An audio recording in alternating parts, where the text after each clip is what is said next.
शांति। आज 3 जून 2022 है और आज प्यारे बाबा के साकार रूप से चले हुए मधुर महावाक्यों को स्पष्ट करेंगी आदरणीय आशा दीदी। ओम शांति दीदी। ओम शांति। बाबा ने कहा, मीठे बच्चे, ये खेल है कब्रिस्तान और परिस्तान का। इस समय कब्रिस्तान है, फिर परिस्तान बनेगा। तुम्हें इस कब्रिस्तान से दिल नहीं लगानी है।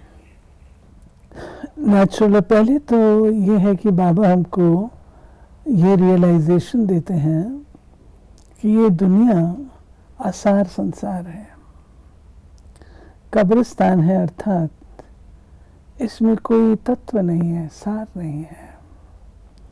कोई भी व्यक्ति कब्रिस्तान में जाना पसंद नहीं करता, कब्रिस्तान में कोई एक्टिविटी करना पसंद नहीं करता, जितना जल्दी हो सके वहाँ से भागने की कोशिश करता है। तो बाबा ने इस दुनिया का कंपैरिजन कब्रिस्तान से किया कि सारी दुनिया में आपको कहाँ पर भी कोई सार नज़र नहीं आता है, कोई एसेंस नहीं है। चलते फिरते लोग आपको कैसे नज़र आते हैं, कोई उनके चेहरों पे हर्ष उल्लास नहीं है, कोई चीज़ ऐसी नहीं है जो आपको खुशी देती हो, अल्पकालिक खुशी, उसके बाद फिर वैसे हैं। इसलिए बाबा कहते हैं ये कब्रिस्तान है और आपको तो परिस्तान में जाना है। परिस्तान इसके बिल्कुल विपरीत है, जिसको हम कहते हैं स्वर्ग की संज्ञा देते हैं, जहाँ देवताएं निवास करते हैं। तो वो दुनिया तो बहुत प्यारी, सुनहरी, सुखीली दुनिया होती है। प्रश्न है, मनुष्य कौन सी एक बात को जान ले तो सब संशय दूर हो जाएंगे?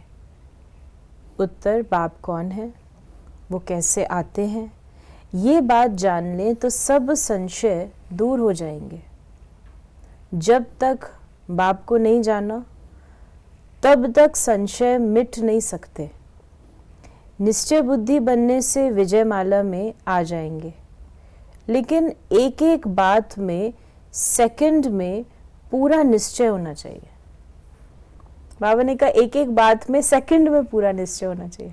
हाँ जी, क्योंकि जब आप उस बात को समझ लेते हैं और आप उससे कन्विंस्ड हो जाते हैं तो फिर दोबारा आपको सोचने की आवश्यकता नहीं पड़ती है। आप निश्चय करने में समय ले सकते हैं, लेकिन निश्चय होता है तो एक सेकंड में ही होता है। उसको आप माप तोल सकते हैं, परंतु जब आप एक बार उसको निश्चित कर लेते हैं तो फिर आपको टाइम नहीं लगता है, सेकंड की बात होती है।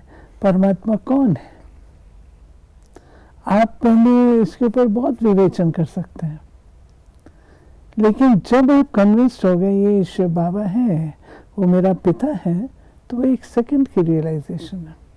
फिर वो रिवर्स में नहीं जा सकते। गीत है, छोड़ भी दे आकाश सिंहासन। बाप बैठ बच्चों को समझाते हैं।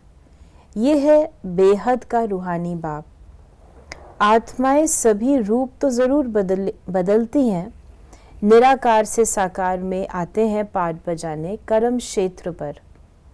बच्चे कहते हैं, बाबा आप भी हमारे मुआफिक रूप बदलो। ज़रूर, साकार रूप धारण करके ही तो ज्ञान देंगे ना, मनुष्य का ही रूप लेंगे ना। बच्चे भी जानते हैं हम निराकार हैं, फिर साकार बनते हैं।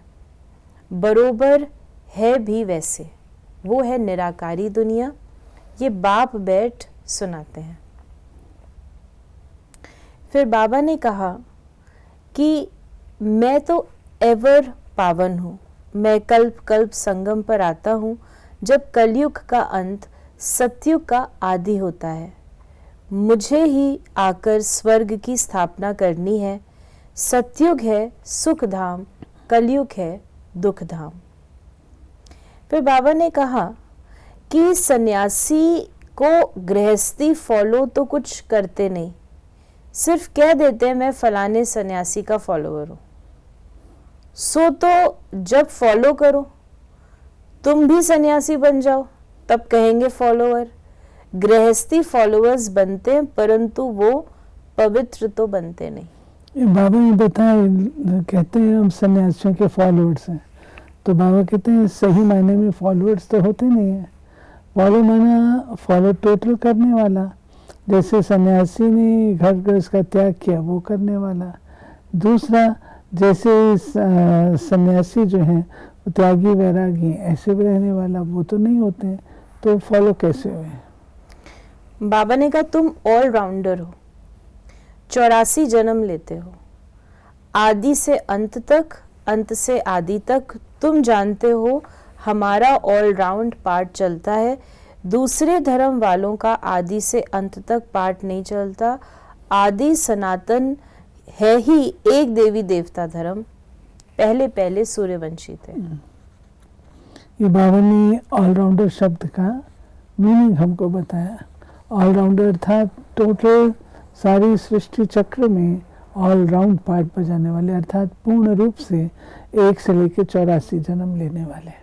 बाद में आने वाले तो ऑलराउंडर हो ना सके, क्योंकि बीच में आए तो वो नहीं हो सकता ना, ऑलराउंडर माना फुल सर्कल। फिर बाबा ने कहा, बाप कहते भी हैं इस मेरे ज्ञान यज्ञ में विघ्न बहुत पड़ेंगे। ये है रुद्र ज्ञान यज्ञ, इससे विनाश ज्वाला प्रज्वलित होती है। इसमें सारी दुनिया, पुरानी दुनिया खत्म हो, एक देवता धर्म की स्थापना हो जाएगी।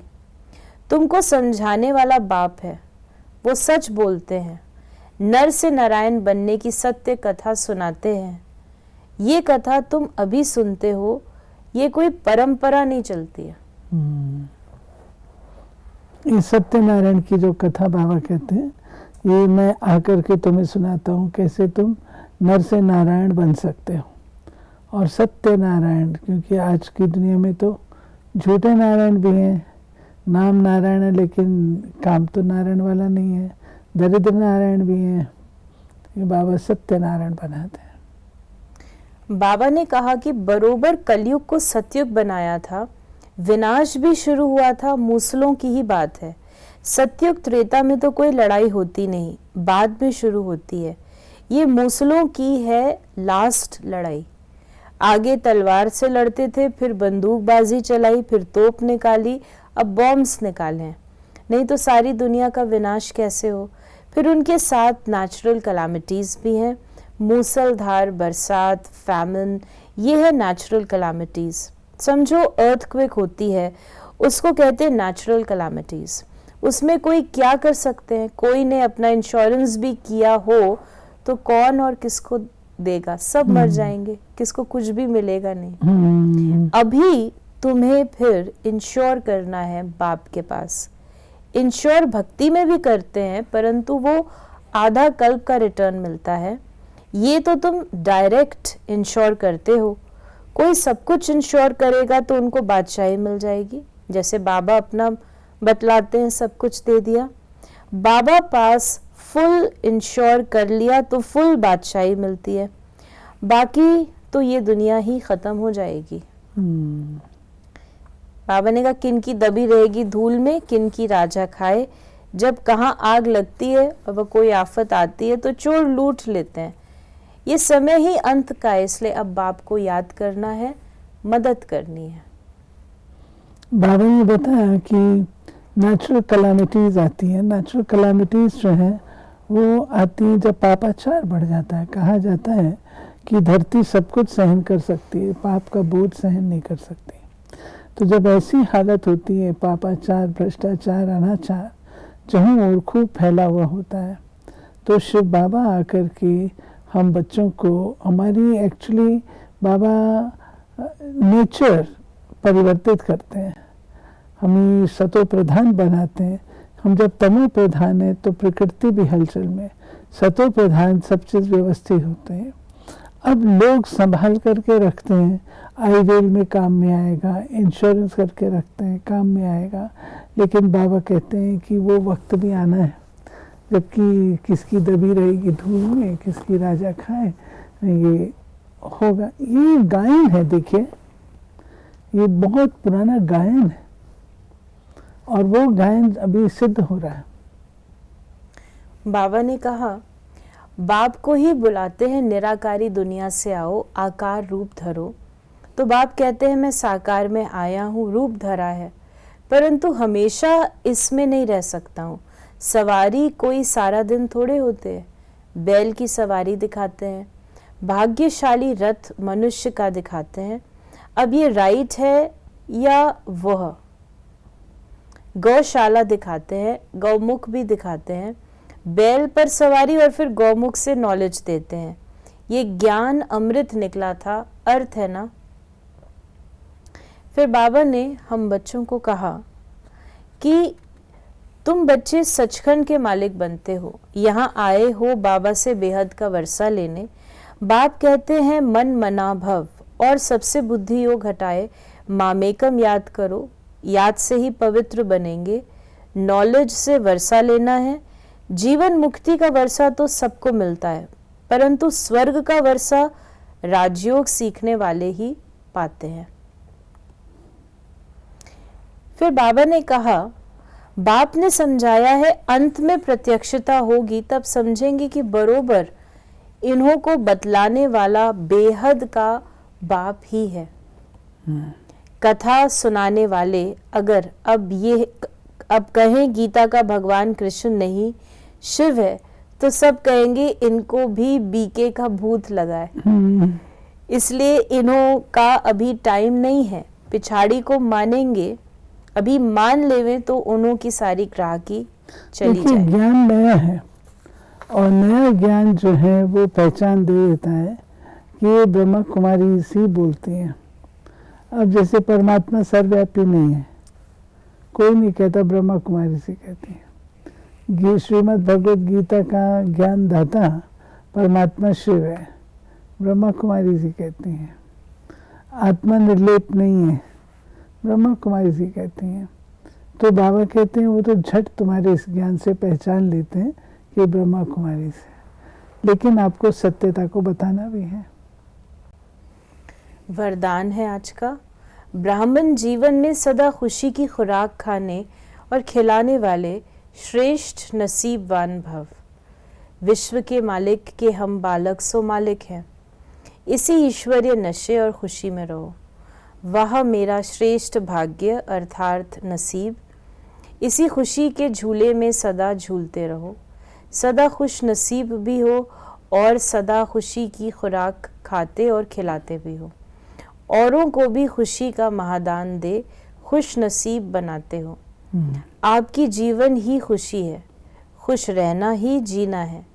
यही ब्राह्मण जीवन का श्रेष्ठ वरदान है। खुशी जैसी खुराक नहीं, और संगम पर शिव बाबा ही आकर के हम बच्चों को खुशी देते हैं। तो बाबा कहते ये खुशी जो है वो तुम्हारी झलकनी चाहिए, तुम्हारे चेहरे से भी झलकनी चाहिए, तुम्हारे शब्दों से भी झलकनी चाहिए, जीवन से झलकनी चाहिए। स्लोगन है, हर परिस्थिति में सहनशील बनो तो मौज का अनुभव करते रहेंगे। राइट। अगर सहनशील हैं तो तभी हम एंजॉय कर सकेंगे। तो ये थे बाबा के आज के मधुर महावाक्यों का स्पष्टीकरण। यदि आपके मन में कोई भी सवाल है तो मैसेज या व्हाट्सएप मैसेज करें 8826599309 पर, और हम आपके प्रश्नों का उत्तर प्रश्नोत्तरी कार्यक्रम में देने का प्रयास अवश्य करेंगे। ओम शांति।